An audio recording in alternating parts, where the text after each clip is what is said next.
Halo, Assalamualaikum fans drama Korea. Setelah di akhir episode 4 kemarin kita sudah lihat kebulatan hati Ji Eun-so untuk menjadi ibu tiri dari Kang Wo-ju. Nah, di episode kali ini kita disajikan dengan perjuangan Ji Eun-so untuk merebut hati Kang Jimin.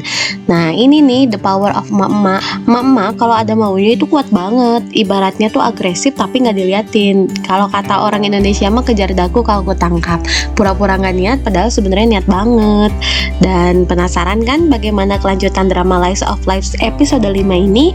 Tapi sebelumnya seperti biasa jangan lupa pencet tombol subscribe-nya ya supaya channel ini semakin berkembang.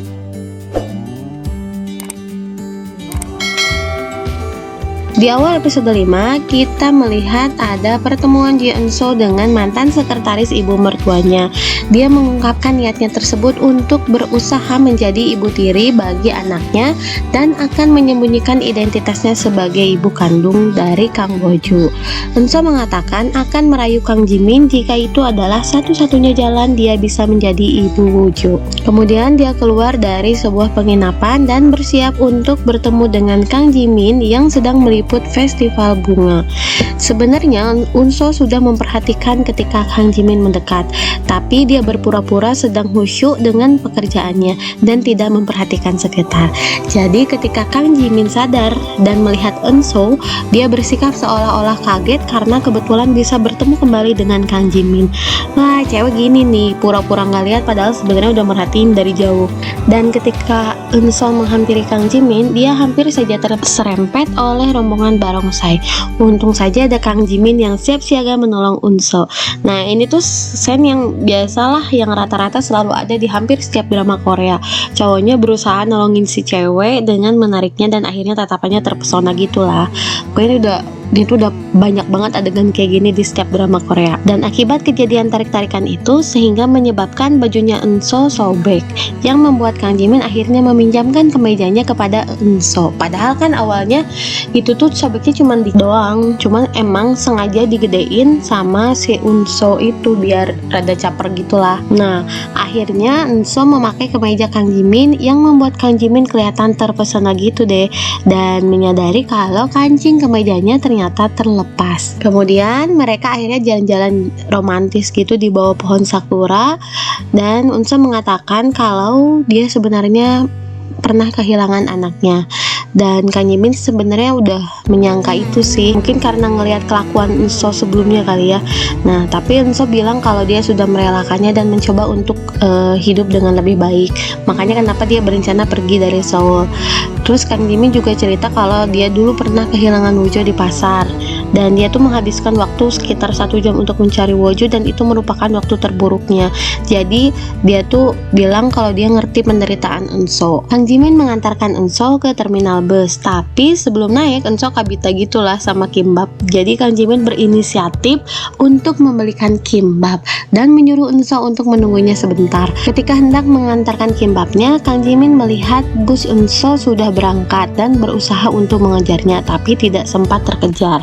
Ketika dia berbalik, ternyata Eun-so-nya masih ada di sana dan bilang tadi Kang Jimin kan menyuruhnya untuk menunggunya, jadi akhirnya dia tertinggal bus. Mereka akhirnya mencoba mencari penginapan Eun-so, tapi karena sedang ada festival bunga sehingga tidak ada kamar kosong.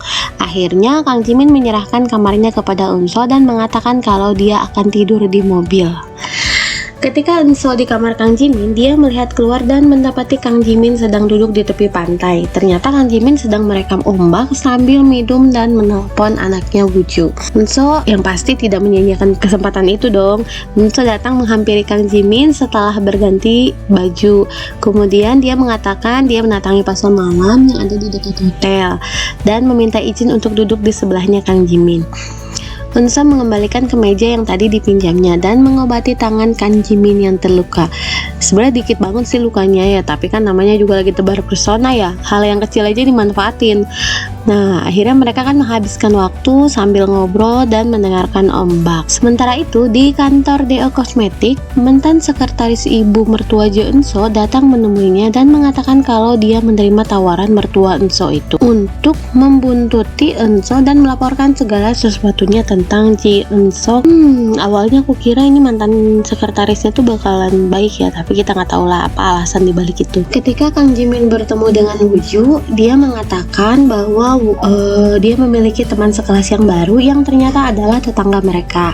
Kemudian Woo juga mengatakan ingin bertemu kembali dengan Ji Eun-so dan dia menyukai Ji Eun-so karena Eun-so membuatnya senang. Dan ternyata ada yang udah diam-diam ngelamunin Ji Eun-so loh, sampai nggak fokus kerja gitulah. Bahkan ketika waktu ngedit berita pun dia mulai senyum-senyum sendiri lihat video Ji Eun-so.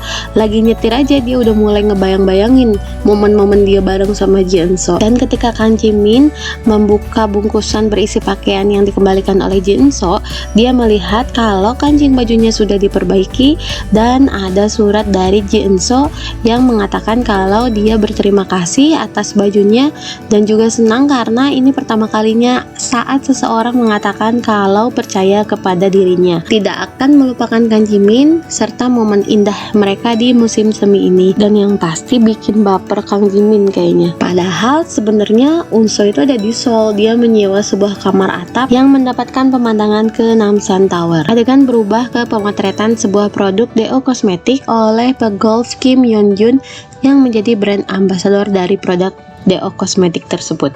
Nah, Kim Yeon-jun masih berusaha untuk menemukan Ji Eun-so dengan menghubungi detektif swasta. Dan ketika detektif itu mendapatkan info tentang teman satu sel Eun-so, Semi menghapus SMS tersebut dan mengatakan kepada detektif itu akan membayarnya 2 kali lipat kalau dia tutup mulut dan tidak memberikan informasi kepada Kim Yeon-jun. Di sini Semi bertemu dengan adiknya Kang Jimin untuk meminta nomor Kang Jimin dan mengatakan kalau dia ingin kembali dengan Kang Jimin. Awalnya adiknya menolak karena bilang kalau kakaknya sudah melupakan Semi, tapi kemudian Semi bilang ingat betapa dulu Jimin itu sangat mencintai Semi. Nah, adiknya bingung juga sih kenapa kakaknya yang awalnya sangat mencintai Semi itu tiba-tiba berubah dan bertanya sebenarnya apa kesalahan Semi. Dan ternyata selain berselingkuh, itu Semi juga meninggalkan Woo pada saat Woo sedang sakit untuk bertemu dengan selingkuhannya dan mencoba untuk memutuskan hubungan mereka. Tapi saat kembali ternyata terjadi kebakaran dan Woo dilarikan ke rumah sakit. Nah, saat itulah Kang Jimin datang dan melihat Woo dibawa ke rumah sakit sedangkan Semi baru saja tiba dengan wajah terpukul. Nah, Kang Jimin sudah mulai bucin nih kayaknya sama Ji Eun-so. Dia merhatiin kancing bajunya yang udah dibenerin sama Ji Eun-so.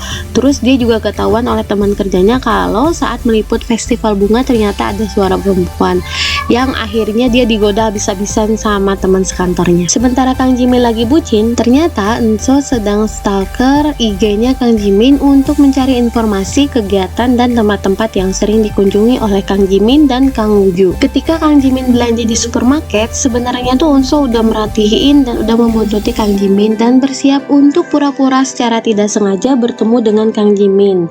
Kang Jimin merasa takjub lah, mereka bisa bertemu terus-terusan secara tidak sengaja. Eun-so mengatakan kalau dia tidak jadi pergi dari Seoul dan dia juga mengatakan kalau dia akan mengecek tempat tinggalnya dan melihat belanjaan Kang Jimin. Akhirnya Eun-so menawarkan win-win solution kepada Kang Jimin.